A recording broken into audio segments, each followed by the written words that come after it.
abominations. We do not have much time. They will return soon. If you're going down, at least go down fighting. We cannot know what comes next. Fire!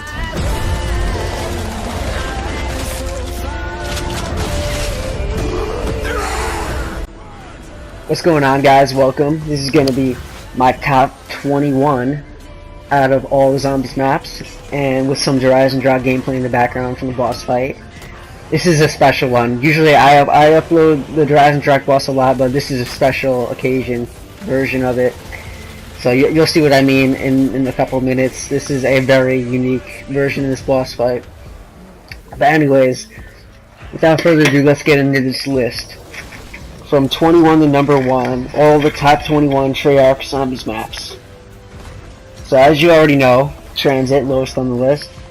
And I'm just going to briefly tell you why. Transit is because, well, I made a little list of some of the cons. It's too big, the fog is annoying, there's fire everywhere, it's annoying, the pack-a-punch system is annoying, the wonder weapon sucks. The Easter eggs, both of the Easter eggs are really irritating, annoying, a bunch of running.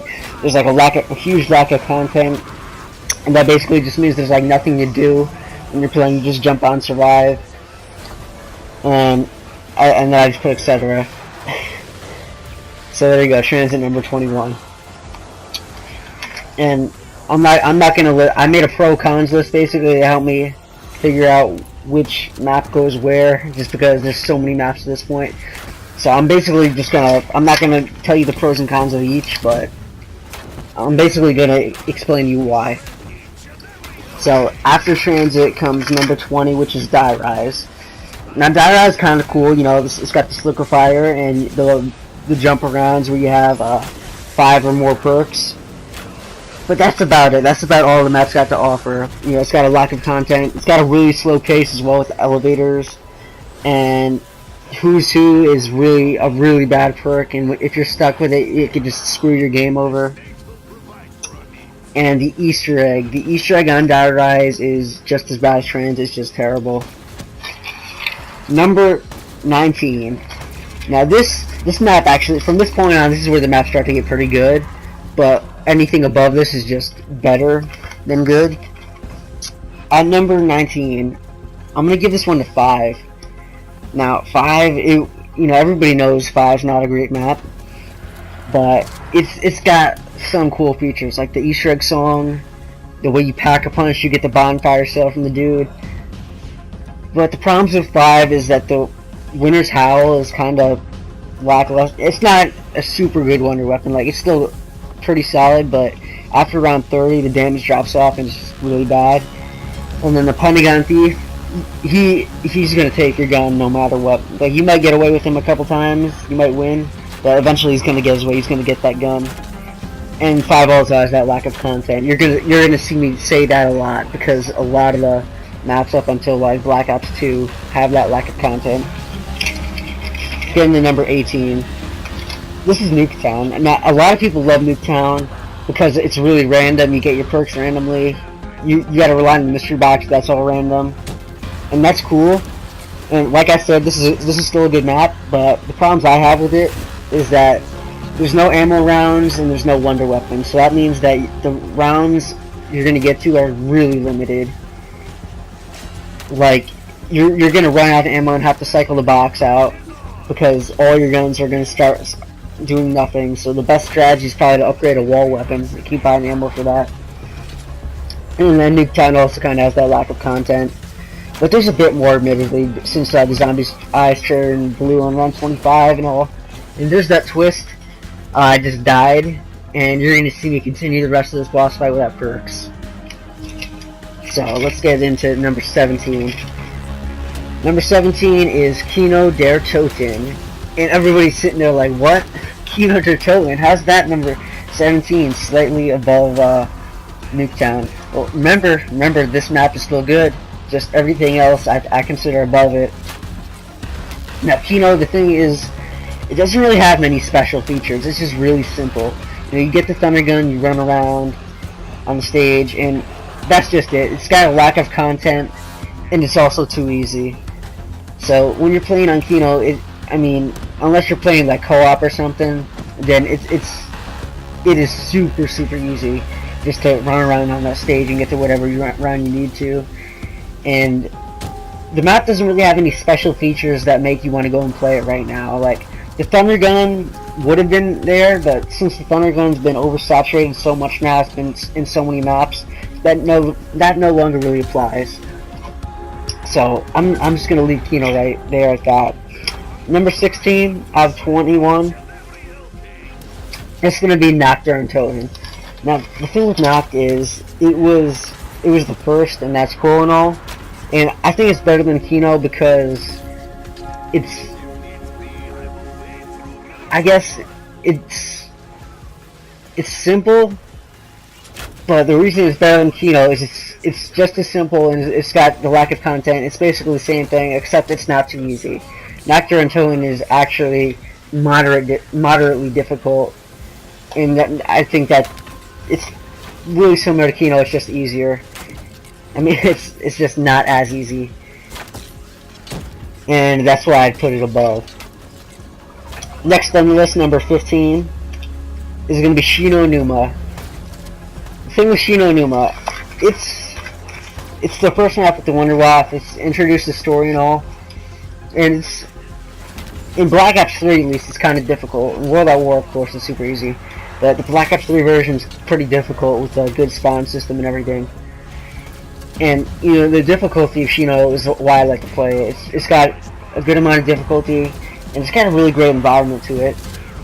But there's no pack-a-punch, and there's no really content. There's a lack of content once again, just because there's nothing to do on Shino. And you may be saying like that's not a real reason to rate a map lower, but I mean, to be honest with you, it's not having like Easter egg quests, like things to build and stuff to do, just makes the map a lot more boring. Just in my eyes. Remember, this is all my opinion. So number 14, way above Shino Numa, is going to be Verrückt. Now Verrückt, it's difficult just like Shino. There's not much to say here. It's difficult just like Shino. There's no pack-a-punch, there's not much to do. It's just more difficult, so I put it higher. Number 13, this is going to be Zetsubo no Shima. It's way, in my opinion, this is better than Kino or Toten and all the classics except for the Giant, just because Zetsubo no Shima has some cool things to it. It has the skull as the wonder weapon. I mean, the KT-4 is really bad, and the map is pretty tedious, but like once you get that skull, the skull is actually worth it, and that's a really awesome thing about Zetsubo that makes me want to go and play it. As well as the spider boss. The spider boss is freaking sick.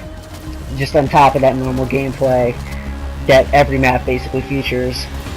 And one thing I really didn't like Zetsubo though, the reason it's pretty low though, is just because it's got a really bad Easter egg. Like on most maps the Easter egg's okay and everything, but on Zetsubo and a couple others that I'm gonna get to a little later, it's like there's an Easter egg, but it's like what you normally do plus one step. So I don't really consider that an Easter egg. When the Easter egg is like that, I feel like the map doesn't even have an Easter egg at all. Like basically, Zetsubo no Shima just has you doing the setup process and then a boss fight. If you really think about it, there's barely an Easter egg there, but it's still kind of cool. Just what is there with the boss fight and everything, and then cutscene is still kind of cool. So that's why it's kind of sitting in the middle at number 13. Next up on this list is number 12. This is going to be Revelations. And Revelations, I'm going to be straight with you, it's a cool map and all, but it is too easy. Like, it's too easy, and the Easter egg is, it actually has steps, but the Easter egg in this map is just really questionable in a lot of ways. Like, the final boss fight and the other boss fight, they're both really easy, as well as the regular gameplay being too easy. And it's got like all this cool stuff. Like in the intro clip you saw the wonder weapon, not the wonder weapon, but the death ray. not even the death ray, the laser, I'll call it the laser ray. But you got the laser ray, the death ray, all this cool stuff culminating. Awesome bosses, awesome wonder weapons. It's just too easy, and a terrible flaw, because after round, you know, it's kind of fun playing at first, but once you beat round 20, you realize that there's just nothing there. Like, it's all the same. There's no challenges, and that kind of just makes it really boring. So that's number 12. Now number 11. This one is going to be Call of the Dead. Now Call of the Dead, I can't lie, Call of the Dead is lit, dude. Call of the Dead is a great freaking map. Like, the Easter egg on Call of the Dead, it's amazing. The reward, the best in the entire, in my opinion, Call of the Dead had the best Easter egg reward out of any zombies map ever made. And I mean, the thing with Call of the Dead, sorry for the pause there. Excuse me, but the thing with Call of the Dead is that it's got George, and George is a huge nuisance, and it means you just can't camp at all, and you just have to train. And in front of the lighthouse, you just train in front of the lighthouse, and you know, that's kind of cool. But the wonder weapons, the thing about the wonder weapons is they're really weak. Like the VR11, that's only good on co-op, and if Call of the Dead is like 8 years old, so I mean, let's be honest here. If you're playing Call of the Dead, it's gonna be solo. Like 1 out of 10 times, it's gonna be co-op, and out of those 1 out of 10 times, you know, you're probably not gonna be using the VR11. And on the other hand, the scavenger, it loses its power after like round 45, and you just can't use the scavenger anymore. And there's no traps either, so it's kind of like Nuketown in that sense, where after a certain round, then you just can't continue really. Yeah, if you're on solo at least. And I'd say this map sort of suffers from lack of content as well, just because it was, once again, that early stage of zombies. But a couple cool things on Call of the Dead though that do bring it up to number 11 is the fact that you get 5+ perks from George. Like, George isn't cool, but the way you get perks from him, that's awesome. The way you get the Wonder Wop, that's awesome. And just the Scavenger, that's an awesome Wonder Weapon, even though it loses power around 40+. Alright, next on the list, number 10. This is the top 10, starting up right here. Number 10 is Ascension. Now, of course, Ascension is really easy as well. But Ascension, I mean, it's cool. You have the landers for the first time ever, where you fly away from the zombies, and that's the pack-a-punch system. And that's awesome. As you might remember, I was saying earlier, I'm rating this mostly based on what the map has to offer, things that make you want to go and play it. Ascension, when you think of Ascension, you think of like the lunar landers, you think of the Gersh device, tossing that thing around, you think of training with the thunder gun on the lander pad. And another great thing about Ascension is it's the first like huge Easter egg where there's a bunch of steps, and that set up a lot. You know, that's bonus points for that. But the problems with Ascension, the monkeys, like, they're not that big a deal really. It's just, you could only have 4 perks, and I don't know. I guess it's not a big deal really that you only have 4 perks, because on most maps you can only have 4 as well. But it's just like, if you're playing Black Ops 3, then Perkaholic's off limits. The monkeys are slightly annoying because of that. Map's also too easy, and there's a lack of content. To be honest with you, this one can kind of go either way with Call of the Dead, but I think overall it's a slightly better map, just because it's got some more cool things to do. You don't, you know, I mean, you can just train on both of them, but it doesn't have George, and in my opinion, that's enough to bring it up above Call of the Dead. So number 9, the Giant. This is a little bit questionable, you might think, putting the Giant above a bunch of these, but you have to remember, it's also Darius. Darius the Giant, those go interchangeable. And the thing about it with Black Ops 3 is, if you think of the Giant in Black Ops 3, like, it's the map where you just jump on, survive, and there's nothing much to do. This one, once again, lack of content, but it still does what it does well. Like, it's a cool map. It's got the catwalk. Like, when you think of the Giant, you think of or Darius, you think of just camping on that catwalk with like a PPSH or Dracon or something, and that's just a great experience. You know, the Wonder Waff is there. Oh, sorry, dropped my controller. But it's just overall a great experience. The only thing with it is it's just kind of got a lack of content. But if you want the core gameplay of zombies, then the Giant is a really great place for you to do it. And it's not too easy either, because once you get to around 40, then the catwalk starts being too hard because the zombies got too much health. Yeah, sorry, kind of that I'm thinking a lot and like skipping. This is a late night commentary, and like I said earlier, I made a list of all this stuff, and I'm kind of reading off some of it, but I hope I've been doing decent. Next up on the list is going to be number 8, which is going to be Shangri-La. Shangri-La. This map, it's hard. That's one thing. And that can be seen as a pro or a con, it being hard, just because, like, if you're not good at zombies at all, then you don't get to play Shang. You know, Shang is kind of like off limits. Like, it's not even fun for you because it's so hard. And I used to feel that way as well. But, I mean, if you can get over that, then you've got a really great challenge, a really great, amazing Easter egg in Shangri-La, might I say. The storyline and everything on Shangri-La is fantastic. It's up there with some of the best Easter egg content. Like, one of the best sub-stories in all the zombies, in my opinion. And it's also the wonder weapon, as you're seeing here, the fractalizer. The thing's a beast. 3179 JGB 215. I totally didn't read that off the list. I actually know that. The bosses, it just makes for a really awesome experience. But as with all the Black Ops 1 maps and World at War and previous, it's kind of got that lack of content. Like, there's not much to do, it's just surviving. And let me just say this again real quick, because this is really important. If a map's like Mob of the Dead or Origins, just think about that a second.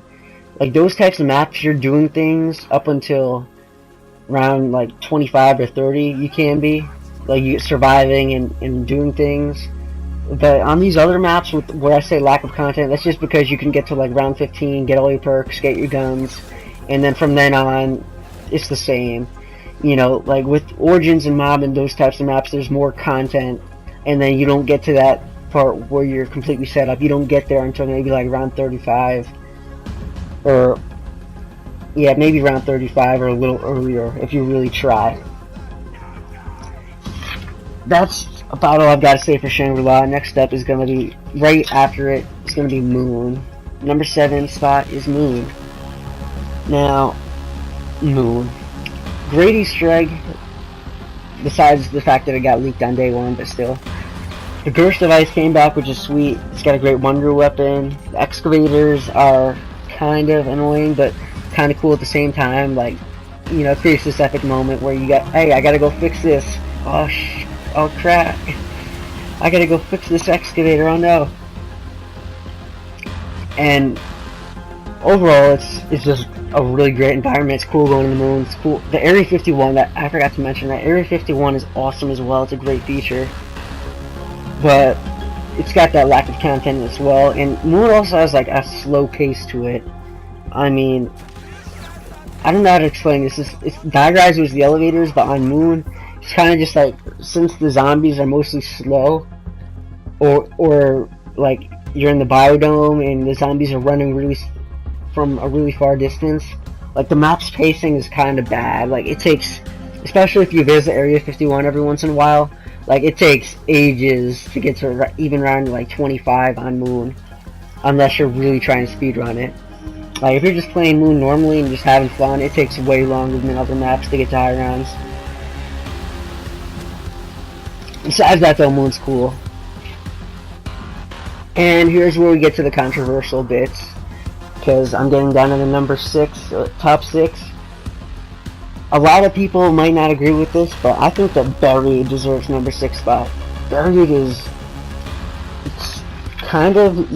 it is too easy, let me say that, but that's about it. I mean, Buried doesn't, since it's in the Black Ops 2 era, there's a lot of stuff to do on Buried, and it doesn't really suffer from the whole lack of content thing. Like, you've got all the perk stuff you can do, you've got the Paralyzer, which is just a freaking awesome wonder weapon. You can fly with it. Buried has a great Easter egg as well. You go around Infinity. The target practice thing, it's cool, but it's too hard, I'll tell you that, but it's still cool.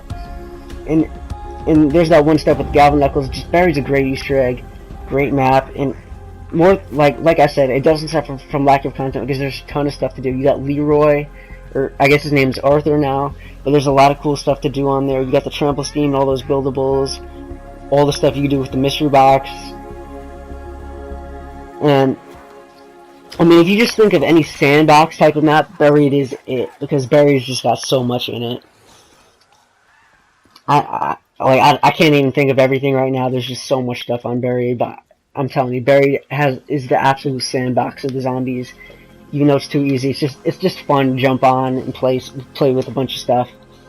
Because Buried just gives you a bunch of toys to play with. I think I've hit that hard enough. Move on to number 5. Shadows of Evil. Yeah, this map, it's kind of hard to put my finger on it. Like, I'll say the good things first. Good things about Shadows are you got a great progression to it. There's no really slow pacing. All the zombies come at you nice and fast. Margot has a cool boss fight, and the wonder weapon's really epic. And I also really like the Beast. That's even better than Afterlife. Mechanically, it's not cooler than Afterlife, but like it works as a function in a more convenient way for the player. And the rituals, like even before they patched them, the rituals were still kind of cool as a way to get Pack-a-Punch. Like, it's not really that tedious if you ask me. It's just like Mob of the Dead and Origins. You know, like you got some Afterlife stuff and some generators to power up. If you really think about it, it's kind of just like a cross-up between those two to get the Pack-a-Punch on Shadows of Evil. And the problems I have, like I was saying, I can't really put my finger on it, but there's the Easter egg. Like I said with Zephylo's Easter egg, there's not really, like, once you set up with the swords and stuff, then the whole entire Easter egg is defend a flag from some meatballs, shoot the Shadow Man a couple times, and then shock some boxes. Like, there's not really an Easter egg. Kind of, but, you know, I really prefer the old style Easter egg, you know, where there are a bunch of steps like Shangri-La, instead of the new style where it's like get the wonder weapon upgraded, and then you're already like 3/4 of the way done. You know, I really don't like those types of Easter eggs. It's just personal preference, I guess. But once again with Shadows, third time I'm saying this, there's just something about it. Like, just think about this for a second. The remaining maps on my list are Mob of the Dead, To Rise and Drak, Go Rod Trophy, and Origins. That's not the order that I'm putting them in, but those are all the maps above Shadows. Can you really put any of those maps under Shadows? I mean, I really can't. Like, there's just something about it, vibe-wise, that, like, Shadows is absolutely great, doesn't have many things wrong with it, but the 4 that I just listed, they're just better. Albeit Go Rod is slightly better at the number 4 spot. Now, Go Rod Trophy, those freaking boss zombies on Go Rod, they're terrible. They're absolutely bad. Like, you're getting shot constantly. Round 30 plus, you're getting shot constantly by electric Valkyrie drones, Manglish soldier dudes.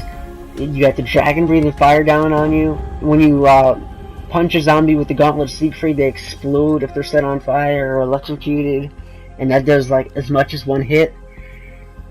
And you might have seen earlier, I was playing Go Rod and I got beasted instantly during one of the spots just from the Valkyries.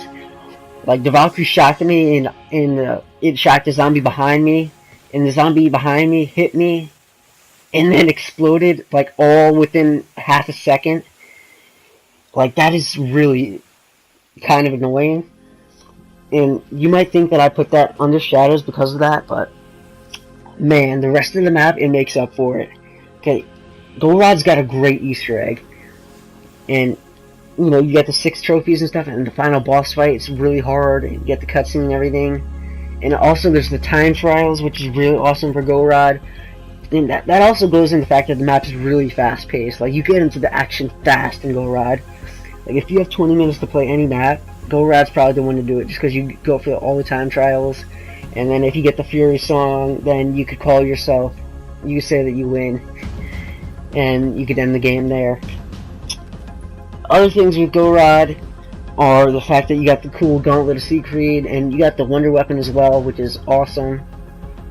The Ray Gun Mark III, and you just got a bunch of cool stuff going down with Golrod. You got a bunch of great traps on the map. Riding the dragons to Pack-a-Punch, great camping spot at Pack-a-Punch, the lockdown step to get the dragon strikes themselves.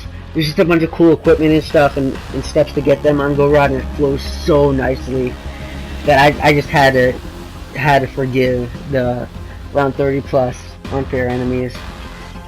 So there's Golrod's trophy at number 4 spot, and I better get into number 3. This is Origins.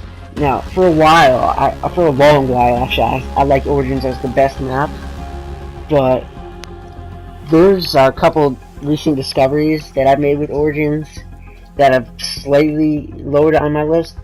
So let me just talk about this real quick. The problem I have with Origins is the wonder weapons. Like, the staffs are absolutely epic, don't get me wrong, but if you want to go to a high round on Origins, the only option really is the ice staff. The problem I have with that is that I hate the ice staff. Like, it's cool and everything, but if you're trapped in a corner, the ice staff is a pile of garbage. Like, it is terrible. And if you're wondering why I was just jumping off the fountain for 2 minutes, I was trying to test that if there was like a fall, if you could prevent from taking fall damage. But apparently you can't. Ice staff, it's like, if you're in the corner with it, you cannot get out. You're dead. And I just hate that. I hate that so much. Like, in my opinion, a wonder weapon is defined as good if it can get you out of the corner, and if it can kill a whole horde in one shot. If it can do both of those things, then it is a really good wonder weapon. And the ice staff, it can only do half of those things. So I really don't like that about Origins High Rounds, but the rest of the map, it's still perfect. It's still absolutely perfect. The progression of it, the flow, it's great. The atmosphere, amazing. The Easter egg, fantastic. The Vorkuta steps, the staffs are great. They're awesome to use. You got 4 different ones every game. And, you know, when you go into public, everybody's trying to get their own staff. And you're guaranteed to get one wonder weapon. It's sweet. You got the generators powering up. The Panzer's probably the best boss in all of zombies. Let's be honest right here. The Origins one, even, I think, is better than the Horizon Direct Panzer, just because the Origins Panzer's got that claw, and it's got the weak spot in the head, which is much harder to hit than the chest. And that just, and when the Panzer grabs you and he starts freaking sucking you in, and he starts flaming you, dude, it is the most panic-inducing moment you can imagine. And that just makes him so much a cooler boss. And once again, the Origins is really hard as well. And the only minor issue I have with it is that the ice staff can't get you out of corners, and it's the best staff to get you a high round with. So if you're on a high round, you get trapped in the corner, like 60 plus, then you're screwed. There's nothing you can do, basically. That's just the only issue I have with the map. And of course, if you're playing a Black Ops 3, you could use like Infinite Sight or something. But this is talking of both iterations of the map. And really, if you're on Black Ops 2 iteration, then you can't do that, so I'm not including that as a part of the list. So, now, this is number 2. Mob of the Dead. And of course, you know that means Horizon Direct's the number 1 spot, but we'll get to that in a minute. So, Mob of the freaking Dead. Why is this number 2 spot? Well, it's not just Blood of the Dead hype that's making me like Mob of the Dead. Let me explain this to you. Mob of the Dead, it's got the epic afterlife system. Like, even though the beast mode is better function wise, after like it's just so much awe inspiring. That's the only way I can describe it. It's so cool. Like everything goes blue. It's all this mysterious vibe and everything. You got the Where Are We Going song running back to your body to ride yourself just on time. That's an epic moment that you can only get on Mob of the Dead. It's also got a really cool wonder weapon. The freaking Vitriolic Withering, the Blundergat, or the Sweeper. You, like, take your pick. They're all beast. You know, just the Vitriolic Withering can get you out of corners. It can't kill a whole horde, but you have other things for that on Mob, so that's why I actually still like it. Like, it's good for getting you out of corners. You can turn around with the zombie shield and not take any damage from the acid. And then you still have the freaking Tomahawk. And the Tomahawk it's kind of a wonder weapon in its own if you think about it, because it kills 1/4 of a horde. 6 zombies out of 24. That's a whole quarter of a horde. And upgraded does infinite damage. So it's basically 1/4 of a horde that you can kill at once with the Tomahawk, and that kind of makes it a wonder weapon of its own that you can use like with the Vitriolic Withering. So that's kind of why I'm willing to forgive the Vitriolic Withering not killing hordes. And another thing with Mob is Brutus. Brutus is a pretty cool boss, and it's also got the progression. The progression to Mob in any map is just great.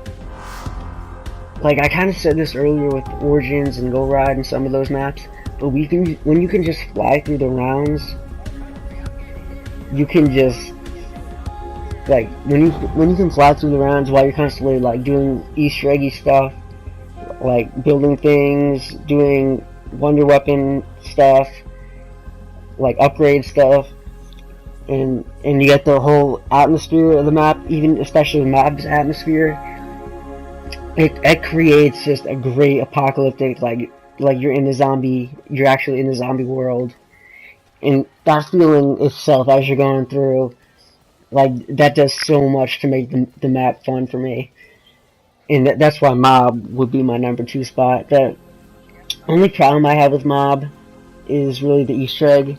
Like I said earlier, it's one of those Easter eggs where you do all the stuff you do normally, and then you type 4 codes into a computer, and then you ride the plane, and then you kill your teammates. Like, that's the whole Easter egg. By the way, though, it's still cool for what it is. It's just that there's not really, like, I was hoping for more of an Easter egg, you know, like a full Easter egg. But, like, the mini Easter egg that we did get in Mob, it's cool. I remember I have so many memories of jumping on Mob and being Weasel, and just freaking... let me tell you this right now. If you're on Mob and you're Weasel, if you want to kill everybody else, you get the Uzi, pack a punch the Uncle Gal with double tap and speed cola, and then you just do like the L1 R1 aim assist thing, like that, like when you have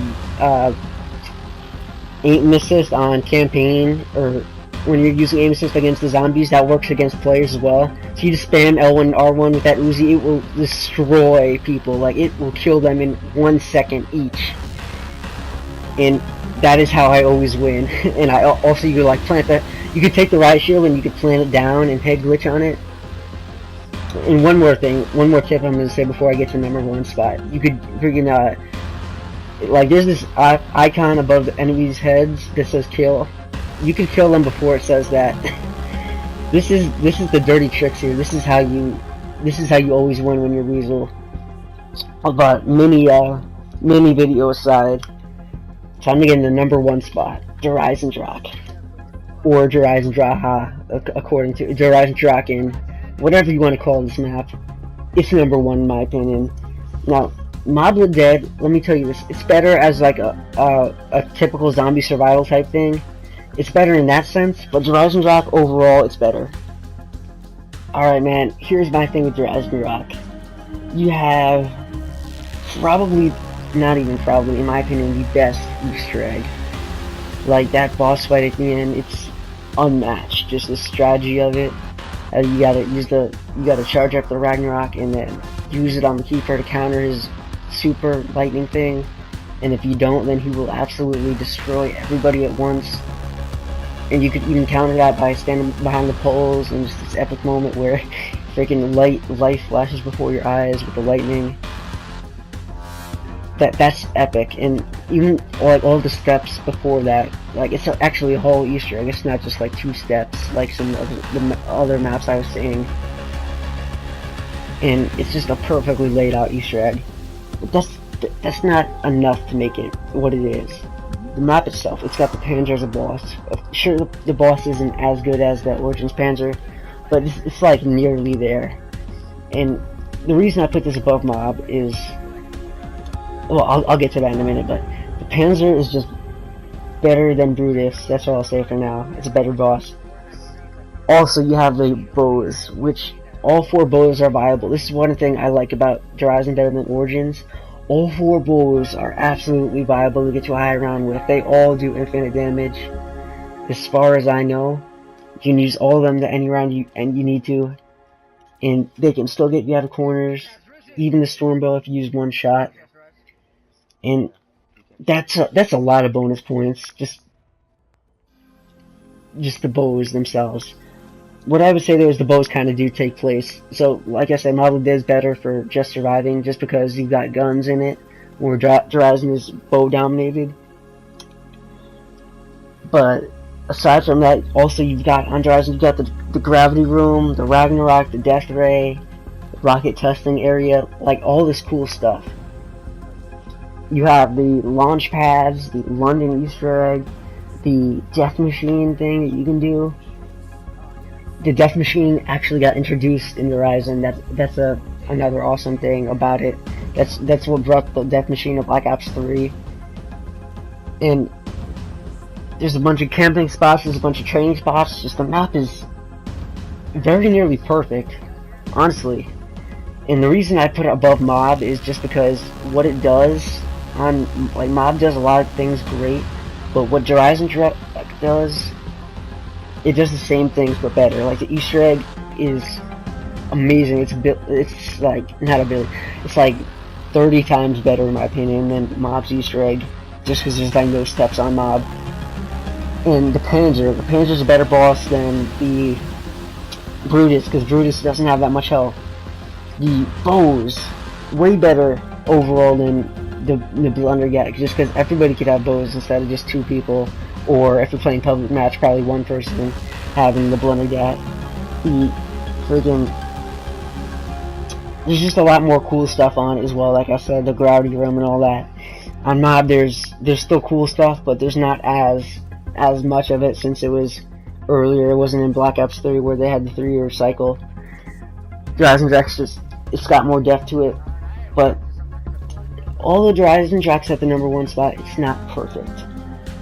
I'd say the issues, like, once again, Mob is better than Horizon if you're looking for a survival type of experience, just because it's mostly gun dominated, where Horizon's bow dominated. But